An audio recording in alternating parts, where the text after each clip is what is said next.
Jason and the Argonauts.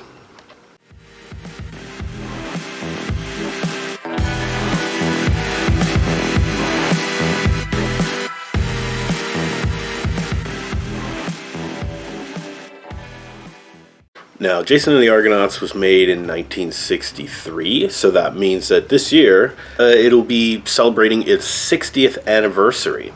This is a classic special effects fantasy epic. Now, when I say special effects, I'm talking, of course, about Ray Harryhausen.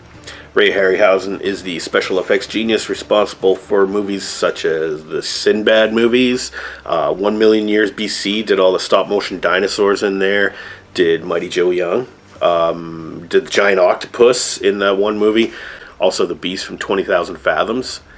And this movie is considered to be one of his classics.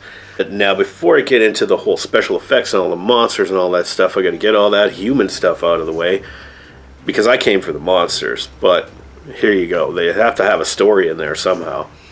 Okay, well, the story is this. It's the classic Greek myth of Jason and the Argonauts. Jason is the rightful king of Thessaly, and he has to go on a quest to retrieve the Golden Fleece, which will prove his kinghood or something. Anyway, the gods send him on this magical quest, and Hera, wife of Zeus, actually aids him in his quest. Jason is played by actor Todd Armstrong. Not really familiar with the guy at all. I don't know anything of his other works. The female lead in here is Medea the Sorceress, and she's played by Nancy Kovac. Another actor I don't really know anything about. This is 1963, man. I wasn't even alive then. But yeah, the acting is fine. All the other cast members, I mean, unless you're 60 plus, you probably wouldn't even have heard of most of these people. Yeah, so Jason has to go on the quest to retrieve the Golden Fleece, and along the way, a whole bunch of monsters show up, and Jason has to defeat or overcome them. So we get to see those cool stop-motion effects that Ray Harryhausen is famous for. One of the first stop-motion creatures you get to see in here is Talos, the bronze giant. They encounter him on an island where it has been forbidden that they remove anything from the island other than food and water and supplies for the voyage. Hercules, who is coincidentally one of the crew members here, him and one of his companions stumble across a treasure room underneath the pedestal of this gigantic bronze statue, Talos. It even says his name in English on a plaque near the door. So they go in the door and they see the treasure in there, and they're like, scooping up all the loot and everything. And then the other guy says to Hercules, he says, we're forbidden to take any of this stuff. And Hercules is like, you hardly missed this. It's just a pin. And Hercules, by taking this golden giant needle or whatever, incurs the wrath of Talos, who comes to life and threatens the crew of the Argos, Jason and his Argonauts. And they have to escape from the island. Meanwhile, Talos is huge, and he picks up the ship and everything, and he dumps all the dudes out of it, and he squishes a couple guys and steps on them, and all the while he's making that creaking metal sound, Jason has to call on Hera to basically tell him how to defeat Talos. And so what he has to do is he has to unscrew this giant plug on the back of his ankle, and all this liquid metal, lava or whatever, flows out of it, and he eventually, his blood, I guess, and he eventually just solidifies and crumbles and then dies. And yeah, it looks pretty cool, I'm not gonna lie. And after all this, Hercules decides that since his friend was killed or is apparently missing as a result of the attack by Talos, he decides that this was his fault. He can go no further on this journey, so Hercules stays on the island. Jason and his Argonauts continue on their way. And Jason has to keep calling on Hera for aid. She's watching over the crew or whatever. And his next favor that he calls in is well, where do I go from here? And where do I find the Golden Fleece? And so anyway, he uses up all of his godly favors. But the last one was to, go to this island and rescue the blind prophet Phineas, and they get there and he's beset by harpies, which are, of course, stop motion harpies, some Ray Harryhausen goodness there. They're obviously fake and superimposed with the other actors and stuff in there, but who cares? Like, it conveys the message well enough, and you get to see how the human actors actually like interact when there's obviously nothing there. The way that they blend the two together is actually quite well done here, and I gotta say that applies for the whole movie. I mean, yeah, okay, it looks a little fake, but whatever, it looks neat, it looks super cool. That's the thing about Ray Harryhausen. So anyway, they rescue Phineas, the blind prophet, and they imprison the harpies, and they're going to stop stealing his lunch or whatever it is they're doing. But now he's the master of the harpies and whatever, so he can help Jason find where he has to go, and he gives him this amulet of the sea god Triton. Jason wears this, and then he's like, you got to go through the clashing rocks. Well, clashing rocks are basically just cliffs on the side of this narrow passage.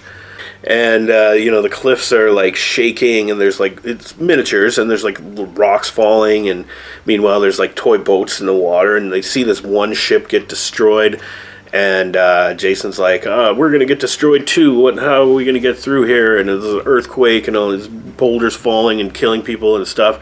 So he forsakes the gods, and he rips off the amulet of Triton, and he says, I don't need the gods' help, I'll do it myself, and he throws it in the water, and then suddenly the sea god Triton rises up out of the ocean and steadies the cliff so that the Argos can proceed through the straits, and they actually manage to rescue some of the people from the other boat that was smashed. So it looks kind of dumb at this point. This is not my favorite special effect in this movie. The miniature cliffs and stuff, and the boulders were cool, and the little miniature ship and stuff, that was neat, but then you just see this old guy, this old shirtless man with a fish tail and a crown come out of the water and just like hunch up against the rocks, and doesn't speak or anything, and I don't think he even waves. But it's so weird looking, and I don't know, it was epic, I guess.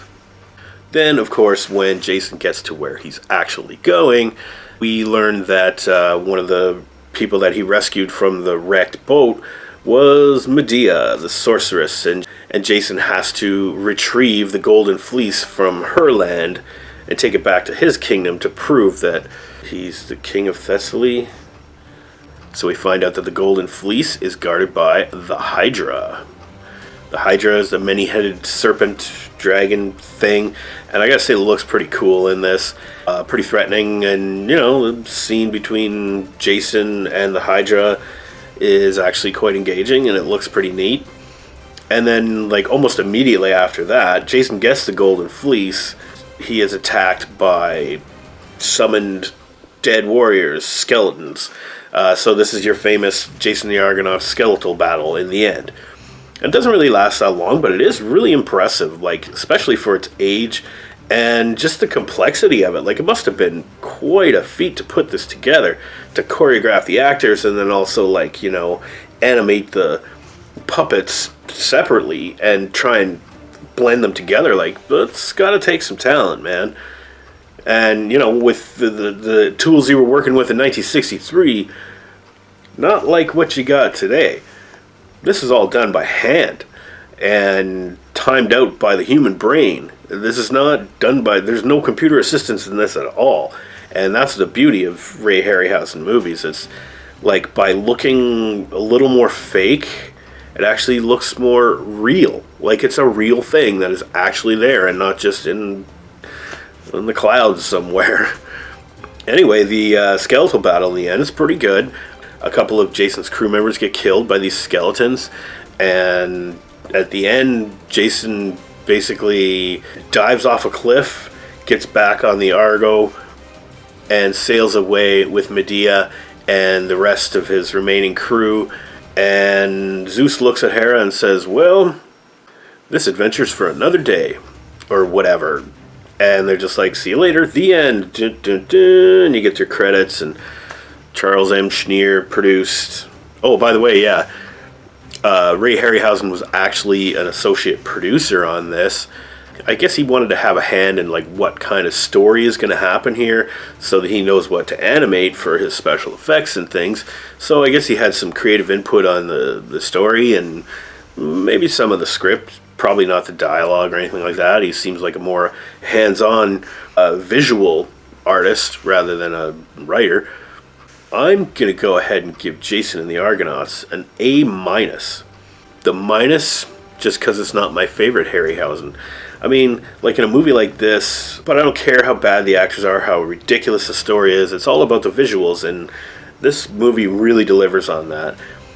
But I had to give it a minus because, well, there's no Kraken. And there's no giant walrus. Remember that one? Sinbad in the Eye of the Tiger, giant wall. Anybody? So anyway, until next time, have a good one, everybody.